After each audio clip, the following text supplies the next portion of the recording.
So, hello everyone, welcome to another episode of Conversations with Joy.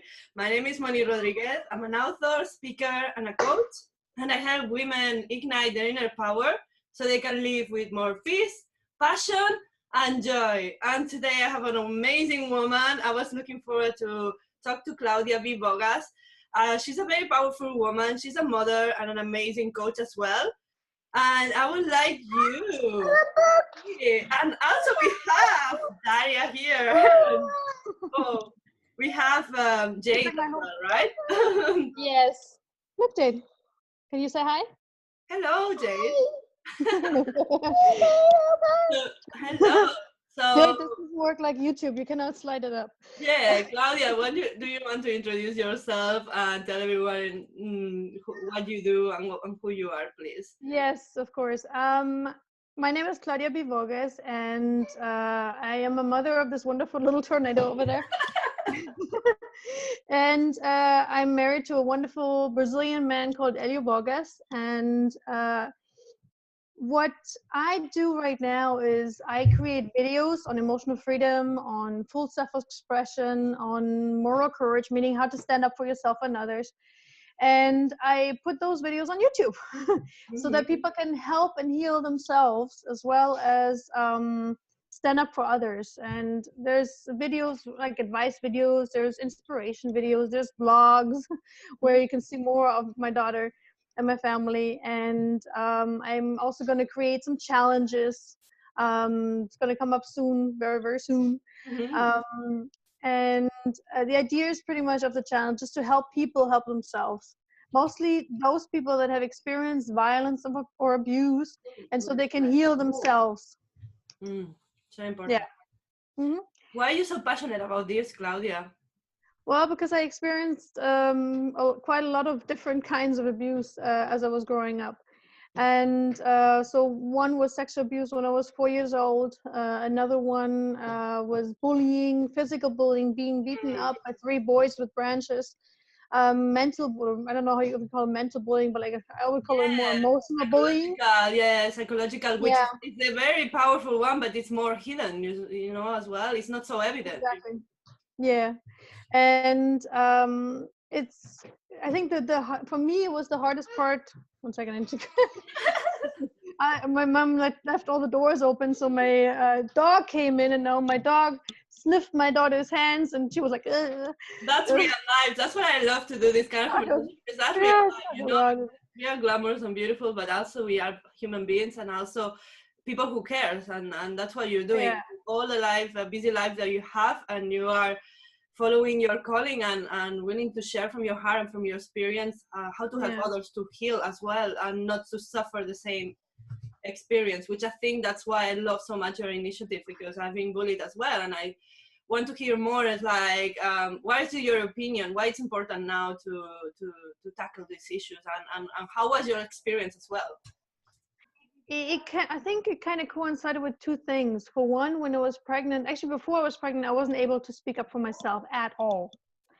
And after I got pregnant, actually even while I was pregnant, I still had challenges. There's actually a video which is called Inconsiderate People. If you look for that title, there's a little bit more to that title, but like if you look for those words, you'll find the story. And pretty much while I was pregnant, someone was smoking near me, and I had no I was frozen, and I couldn't speak up for myself.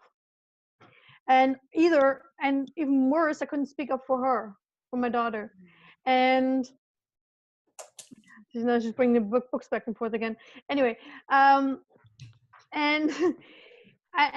funny thing is, as when after this situation, I was actually able to realize, you know what, I have to change this. It can't be happening that I cannot, for one, okay, not speaking up for myself is already bad enough. But it just affects me, as I thought at the time. Yeah. But not speaking up for her, that's a whole nother story. And she was a fetus. She couldn't defend herself. She couldn't fight off the smoke or anything. Yeah. You know, and I mean, I was protecting myself with like a cloth and stuff, but it just wasn't enough, you know.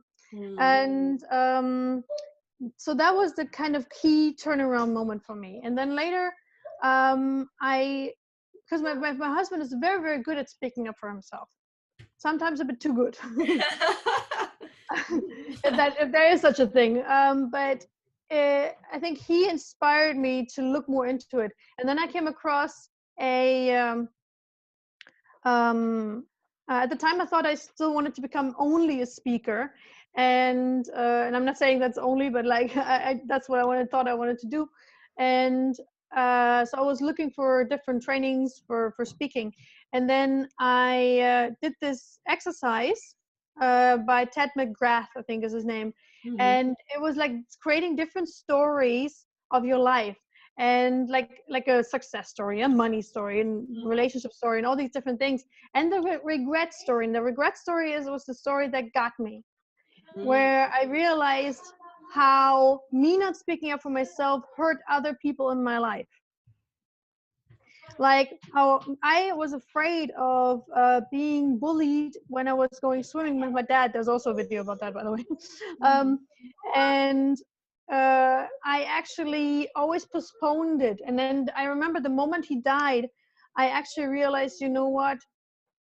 I will never be able to give him this moment. I will never be able to go swimming with him like he always wanted. I mean, he bought a swim trunks, for heaven's sakes. And I always just postponed it. And later he gave up on it and didn't ask me again once I was out of the school. And then I forgot about it. And then by the time that he died, it was too late.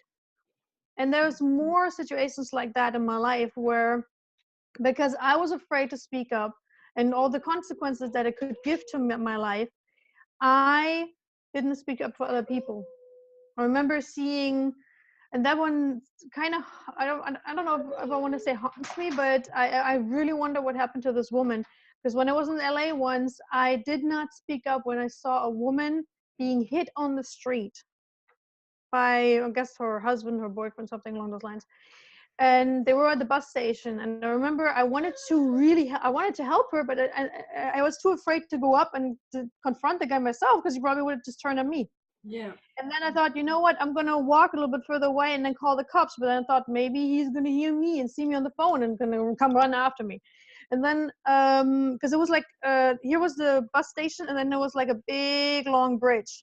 And I thought by the time I crossed the bridge, so I'm out of his earshot, by the time I call 911, because I was in the States, they would be gone with the bus already, and then I'm going to be getting in trouble because they think it's a prank.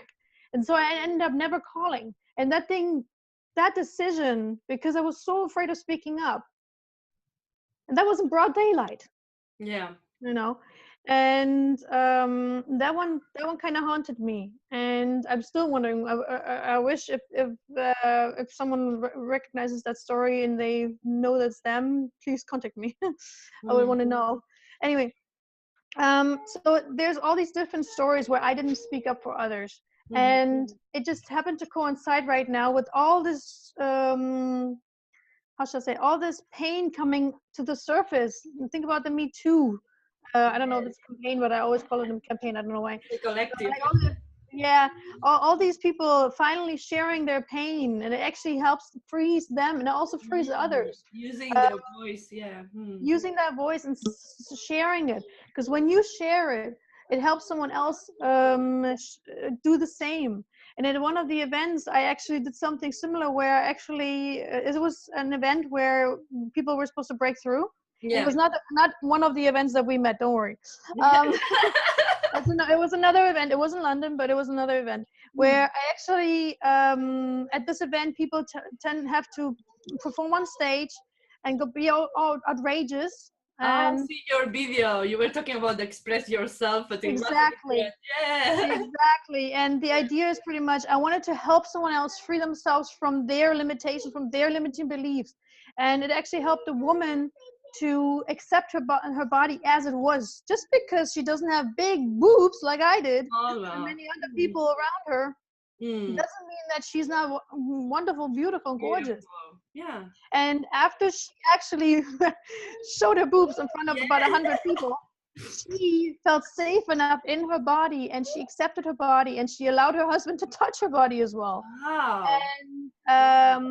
And I remember she was sharing that a couple of weeks or months after that happened, and she was sharing it in the group of that event. and she was very grateful. And I thought, that's why I'm doing this, Yeah. Okay, we didn't have full body frontals, nobody was completely naked, but that wasn't the point. The point was to help people Yeah. open up and let go of stuff. That was the entire point. And I remember someone else who was crewing with us before, and she always wanted to do this event, and she broke down because she didn't break through, because she didn't allow herself, she didn't let herself overcome her fears. It didn't have to be taking off clothes, it could have been something else. It depends on what's the challenge. And like I want to create challenges that help people break through, and I'm definitely going to use the help of my husband, because he is amazing. He's like challenge master. That's good, teamwork.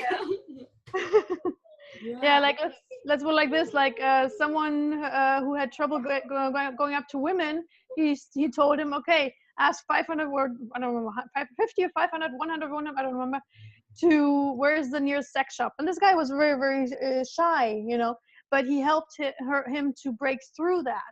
That's and now this guy is very confident as well. So I mean, the idea is really just to challenge yourself in a fun way. If it's fun, and if it helps others as well that see you do it, that's the point of it. Yeah, you give permission to others as well. That's why I also feel like what we do for our life, like a part of being a leader, is inner leadership, where I believe I talk a lot about leadership, because we are the leaders of our life by stepping up and confronting fear, confronting, speaking our voice. I think is coming collectively, because there's so much repression, and the feminine energy that's coming to the air. I believe that's what's bringing. Some people consciously we know it, some people not yet. But what I feel is very important when you mention about being naked in front of a stage, because I always use that analogy with some women when they want to get out of their heads, get out of the ego, because the ego brings that fear, and go back to your heart and to who you truly are. And I say, imagine you are in a stage all naked. And I feel like even mentioning naked, people feels ashamed. There's so much shame about sensuality, sexuality, your body. And I was like, this needs to, I mean, we are feeling the cold, so we are talking about this, but I'm like, sometimes when I think about my TED talk or what I want to be speaking about, sometimes I imagine myself like, layers and layers of clothes on top of me, because that's the condition of society, our identity, that they told us that we are ugly, that you need to have big boobs, or you need to be this size, or you need to be this and that and that and that. And then you believe those things. So belief is so powerful. And then you need to come and say, I'm taking out this, I'm taking out this. And you end up naked as you came as a baby, as your daughter, now she's growing up. And it's so important as well. I don't know if you have something to say about how important it is for children, for kids, for teenagers to be an example and speaking up as well, because there's so much suffering. I was talking to someone yesterday, because I suffer abuse as well, verbal abuse, bullying. I'm not the only one. Many people, some people speaks out because I don't care about what I need to say to create change, but some people is ashamed to speak up because they fear still the consequences of speaking. It comes from the subconscious. What do you think? Because I think it's important, people like you and I, and even other people, that gets into this movement on saying enough is enough. Because I heard that calling for me in December as well. It's like there was a voice saying enough is enough abuse, it's over. Like Oprah was saying, time out. The good thing is that the time is out now, and people is willing to speak their truth. So how do you feel is impacting as well children, or maybe how do you think it will have impacted you in a different way if the world was different as well? Oh God, there's so many ways to answer this now. Well, one, if I focus, I'm now a little bit self-centered, I focus on my story. I see, for example, a big difference between how my husband responded to bullying in school versus how I did. And it's not actually how you respond, it's more how you see yourself as a result of having been bullied, and as a result of the things that they say or do. And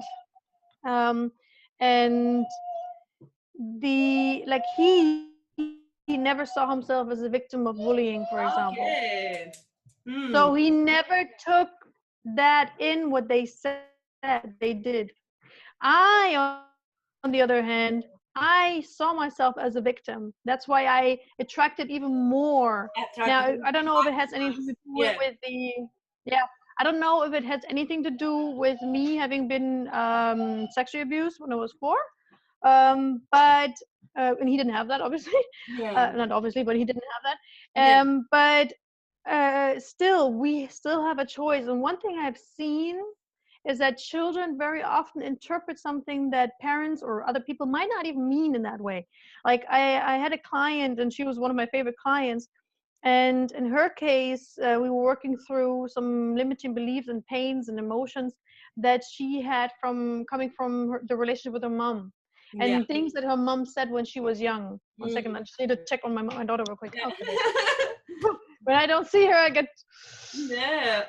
worried. Anyway, and and in her case, I remember her mother said things like compared her with her sisters, for example. Like, things come so easily to you. Your sister has to work hard for the same thing. What did my 7-year-old, well, when she was my client, she wasn't 7 years, but at the time she was 7 years or something like that. What did that kid interpret? I am supposed to work hard for things.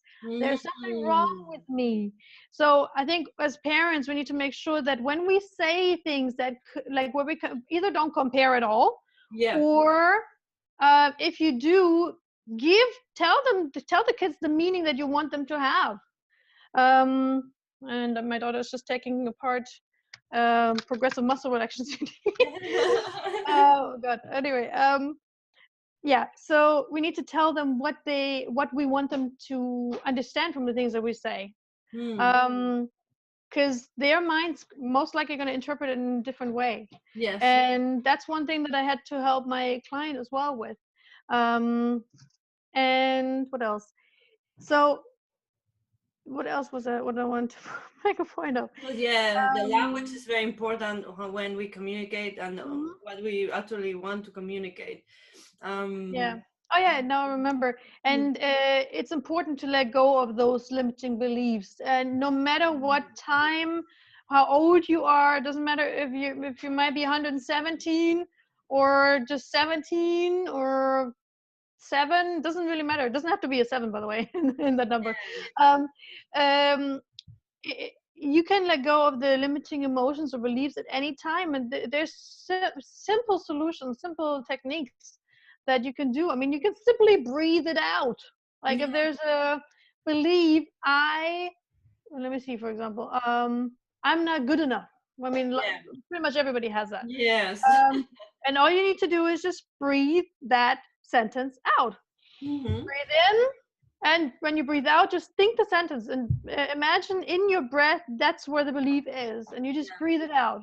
And you do that a couple of times, or maybe a little more than a couple of times, but you start feeling a release from that sentence, especially if you're more specific. The more global beliefs, like I'm not good enough, or life sucks, or things like that, they're a little bit more too general, so they can take a little bit longer to really let go. It doesn't matter what technique you use, from what I have seen. And I also use different techniques in different situations as well, because not every technique is perfect in every situation. So. And I guess each person has different ways to process it. I say to my clients as well, like, what works for me might not work for you, but there are a set of tools. And I think it's finding the right tools for you to help yourself. And I like what you say about how your husband never felt as a victim. And maybe that's the key for education as well, because I think now the patriarchy system, where you are never enough, it doesn't matter, you need to produce, it will never be enough for this kind of system. But the system is not it. And then it's a system where you are enough already as you are. You don't need to prove anyone. We can work in a collaborative space where we accept each other the way we are. And also removing all this layer of comparing the media as well, how media is promoting a fake perception of what beauty is, when beauty comes from the inward outside. And if you see beauty through the art, and the history has changed so much. So it's perception. Beauty is just a perception. Like everything I feel, maybe, I don't know what you think, but maybe school system is also evolving, but school system could help as well. Obviously it starts from the house, starts from being a conscious father or mother, but also there's so much you can do. But if the environment is, you know, we know environment is more powerful than willpower.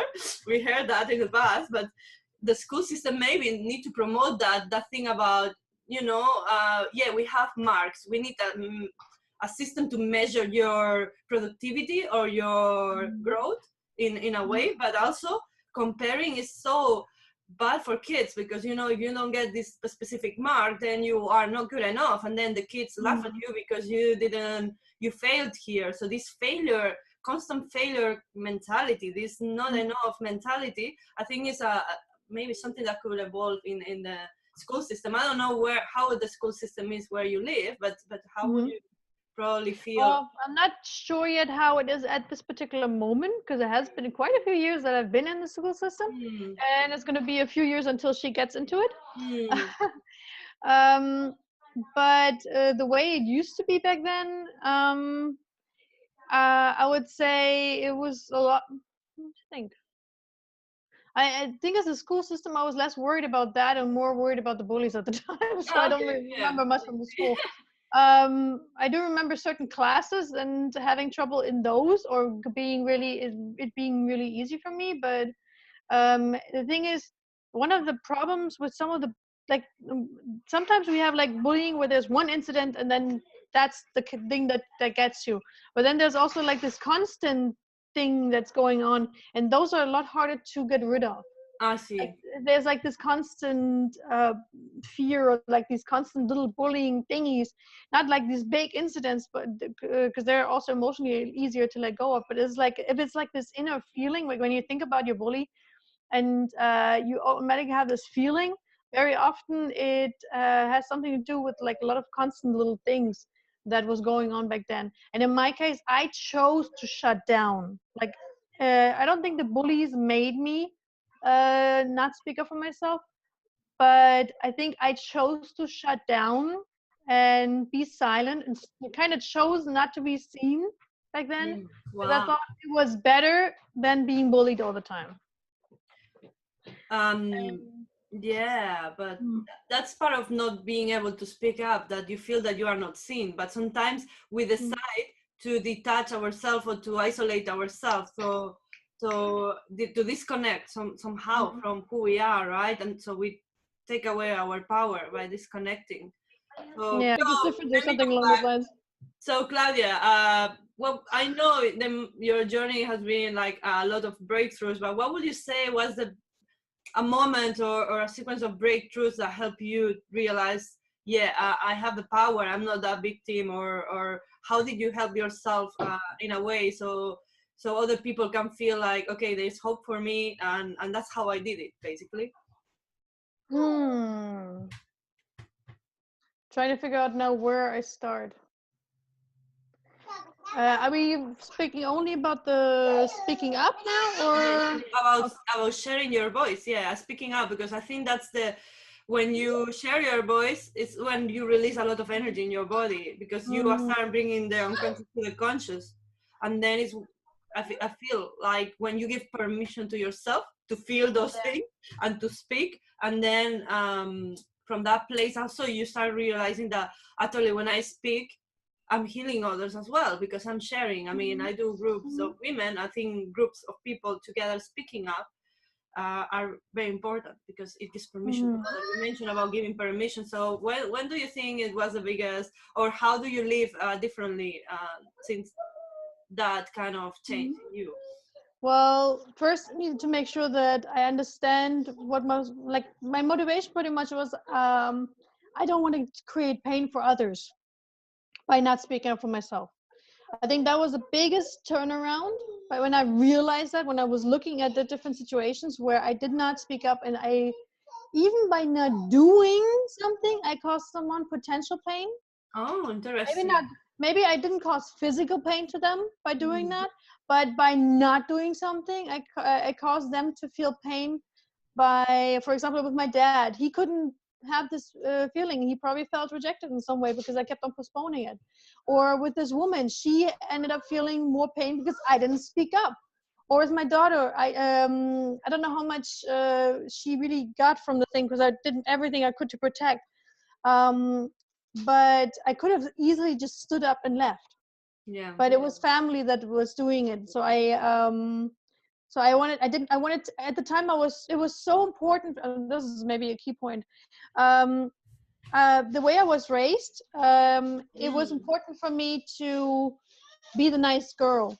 Oh, and, yeah. and disrupting the harmony by telling people how I felt and how they did something possibly wrong, or not something that might be disrespectful or inconsiderate, whatever you want to call it.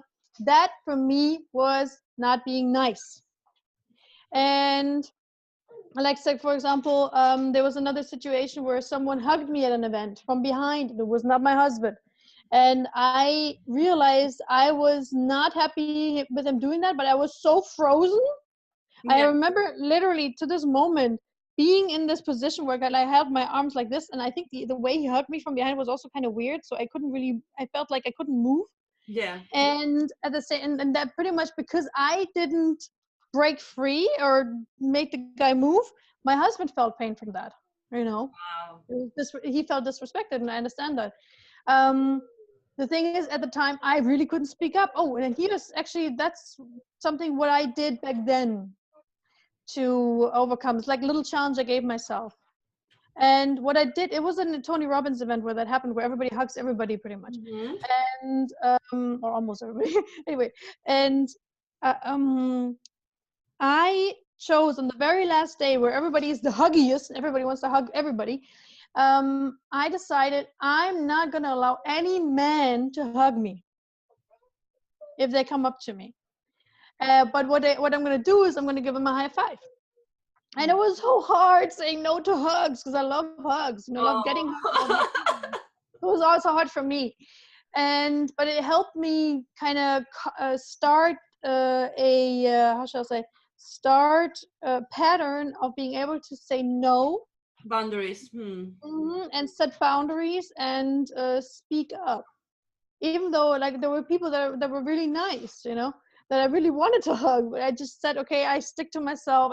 I'm kind of standing up for myself and to myself here as well a little bit. And that started helping, and that was in 2014, and then 2015 I got pregnant. To the end of 2015, right in August 2015, that the smoking incident happened, and then end of 2015 my daughter was born. And then about 9 months later, another incident happened, during which the entire time I was looking into how I can improve my sort of this more through little challenges, through standing up towards myself as well. Like when I had the tendency to be lazy, I was making sure that I kind of broke my pattern, just like kind of like getting into a pattern breaking habit. My dog's trying to get her toys. 1 second. So there was this moment when we went to a restaurant, and some hot sauce dripped on Jade's hand, like right where was it? I think in between, like here, sorry, you can see that, in between these two fingers here. And she was screaming, really in pain, because it was burning hot. I mean, who makes pizza sauce that hot? Anyway, it was really hot. And then she was crying, and there was a woman that was complaining about how she was crying and why we make so much noise. And then that was the first time where I didn't have any thought about what she might think about me, because before I was also careful with strangers. That was the first time that I said, what did I say? I said, if you had sizzling hot sauce dropping on your hand, you'd scream too. And then she shut up. But before that I was careful. You're gonna get more for when we're done, Jade. She wants to watch her cartoon. So anyway, so that was the first time, like these were two moments when I remember speaking up and I felt really, really good about myself. Wow, that's Because it was speaking amazing. up for myself and speaking up for her as well. Yeah, well, I see what the biggest driver for you was avoiding pain to others. Avoiding Yes. pain to you is important, but I feel like your calling was, and I think most of the people, when I talk to women in coaching, and we talk about the vision or what they really want to do in their life, it's amazing that mostly what came up is, or that comes up is things for others. They want to help others. They want to avoid pain to others, and I feel that's so beautiful, because that can be maybe if there is someone listening now and they don't know, how to take their power back, or how to break through and do what they came here to do, is maybe, well, stop focusing on yourself, on your pain, on your victim side, and think more into that person that can avoid the pain to other people, because that's what motivates me every day, when I think, okay, Yeah. what I say to one single person helps them to have a better day, helps them to feel less pain, helps them to have a breakthrough, my life is worth it. And I feel like, for what you're saying as well, the avoiding pain for others, it's a driving force for you to take your power back and speak your voice. And I think that's a very important point. Because I get also many comments in recent times, because I'm more visible now, of people that have known me for many years, and they come and say, wow, I wish there would be more people like you, or I wish I could do what you do. And it's like, well, there's nothing different from me than you. It's just I overcome the fear and I just do it anyways, because there's a strong calling in my heart. And maybe people needs to reconnect back to their heart and what is truly important for them. For you, because you are a mother and you have this unconditional love that is sufficient for you to climb any mountain, to be able to protect her and avoid pain, and also for other people, right? So I guess it's going beyond your ego, going beyond who you think you are, right? And connecting back to a feeling of, I want to have a more harmonious life. I don't want my daughter to go through the pain I went, so I will do my best to live in integrity in this world and speak my truth. Which it's amazing that you felt, when you spoke your truth, you felt good, because in a way you are saying, hey, I don't care what you think, I'm going to say what I feel. And that's when you are in your power, because you really don't care what other people think, as long as you are honest. And that's how I got my husband as well. Oh wow, do you want to finish sharing what he thinks, and actually being myself, and actually sharing the things that I thought he would judge me on? And that's what he loved most about me, like the boob story, for example. Oh, you were vulnerable, I think. And I think when people sees you for who you truly are, it's also giving permission that person to believe they can be safe to open up. Because I feel for men as well, sometimes the emotional side is a bit more difficult to express unless they know themselves quite a lot, right? Like they are very good at getting things done, pushing, getting the material things, not so hesitating like women sometimes we do. But then when it comes to the heart, it's like, oh my god, I don't know how to deal with this. And then it's when we come and we allow, we give permission to be seen, because that's who we truly are. We are emotions, and we are desires, and we are dreams, and all these things that not everyone can see unless you open your box, then you share. Very true. Yeah, very true. That's beautiful. Do you have any final words or any tips for people who wants to feel like, okay, I don't want to feel powerless anymore, I want to overcome all these things that keep chasing me from the past? Any final words? And obviously then I want to get people know how they can contact you, and also obviously follow your amazing YouTube channel, because you are sharing a lot of content out there and for free, which is amazing. But do you have any final words for people who might want to take their power, or what would you say to them? First, subscribe to my channel. Yeah. Second, follow me on Twitter. Yeah. And third, make sure you, let's say I would work on two things. First, make an Excel list and write down one thought per line, and not like those long thoughts of like 3 sentences, 1 sentence per line in the Excel file. So by the end, you have about 1,000 lines or so. That if you have about this much, 1,000 lines, oh my god. Or more, depends on the person. Like in my case, when I got rid of the pain, like of a relationship, intimate relationships. So you told me about the list. We got a small introduction with a beautiful baby. Yes. So pretty much take an Excel file, either Google Sheets or just normal Excel file, or just a piece of paper, whatever you want, and write down 1 thought per line, meaning it's 1 sentence per line. And in the beginning, it's going to be just 4 or 5, whatever, maybe 20. But as you start going through it, it's going to be more and more and more and more and more. There's going to be different aspects of the same thing. As soon as a new thought comes up, you write it down, period. Okay?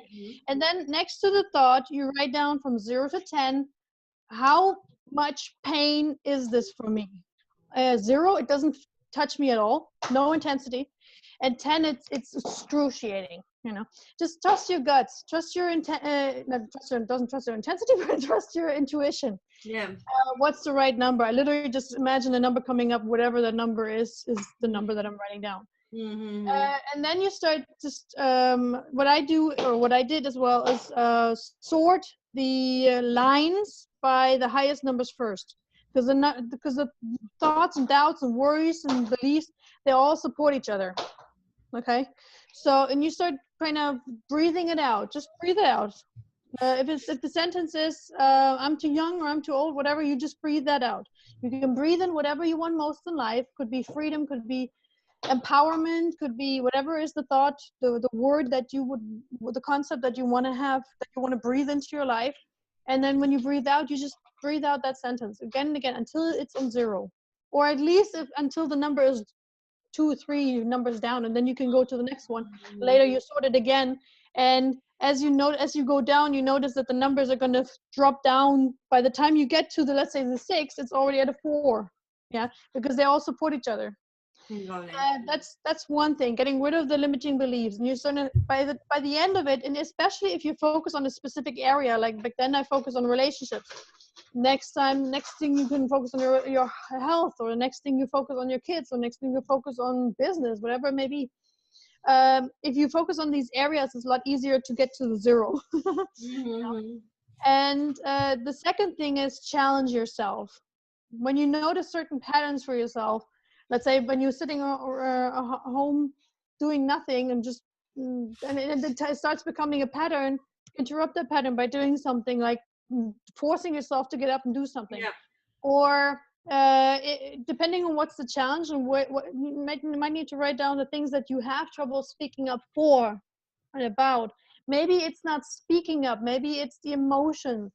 I remember I did when I still had the program, I did ask different people what is the problem actually in the intimate relationships, that they have problems sharing. Is it actually the negative feelings? Some people, it's not the negative feelings. Something is the positive feelings.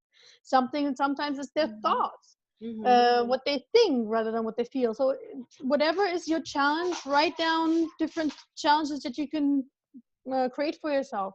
And if you want, you can also send me a direct message on YouTube. Not on Twitter, because Twitter is kind of full of spam sometimes, but like on YouTube, go to the About page, click on the direct message, send me a message there, and tell me what video I'm supposed to create for you. Be as specific as you can, and I create a video for you there. I love that. Wow. I think that's a great idea, and I believe it's so needed. Like you are allowing a space first to be seen, but also to you gotta giving permission people to say, hey, I'm gonna speak up from this, because I think it's so much heavy weight for people to carry all this stuff around, in their soul and in their body and everywhere. So apart from the YouTube channel, Twitter, do you have any websites or anything that you want to offer people? Not anymore. Not anymore. I dropped it all right now. Your stuff in YouTube. Purely YouTube. So what's your YouTube ID, or do you have any particular address? I will put it down my video anyways. If you go to youtube.com/ Wait a second, you'll probably see me in this direction. So slash, C, another slash, and then Claudia B Vogas TV, all one word. Perfect. Anyways, I will put it down below the video, but you know, it's good to make sure to subscribe, people. Yes, subscribe, because we want to reach as much people as possible, and also because you are providing so much valuable stuff from your heart, from free, and allowing yourself to be vulnerable, to see, like, to share who you truly are without filter, you know. And I think that's also part of what it is to be authentic, you know. Yeah, you can wait for the perfect time when, you know, there's no interruptions from this and that, or my life is put together, but things will keep moving, you know. And I think for women it's also very important that we know we want to create impact. I'm not a mother as of yet. I hope someday I am, but I feel like for me there was a big also element of integrating myself, like my purpose, into believing that I could be a mother and do it. And I see many women are now out there creating impact and being a mother and being a wife and doing many amazing things, just because the willingness to help others and to avoid pain to others is much more powerful than anything else. And I think that's the taking really back your power, because then you are creating change every day in life. So thank you so much for sharing your expertise, your experience in your channel, and I'm sure it's gonna be very successful, because I know you are not going to stop. No. And I think you found your purpose, and I think it's beautiful to see it. So congratulations, and thank you so much for being here today with your daughter as well around. And you notice how much of a tornado she is. I cannot wait to hug her. I just cannot wait. I hope to see her in London soon, you know. Yes, definitely. Bye. Thank you. Thank you. Bye.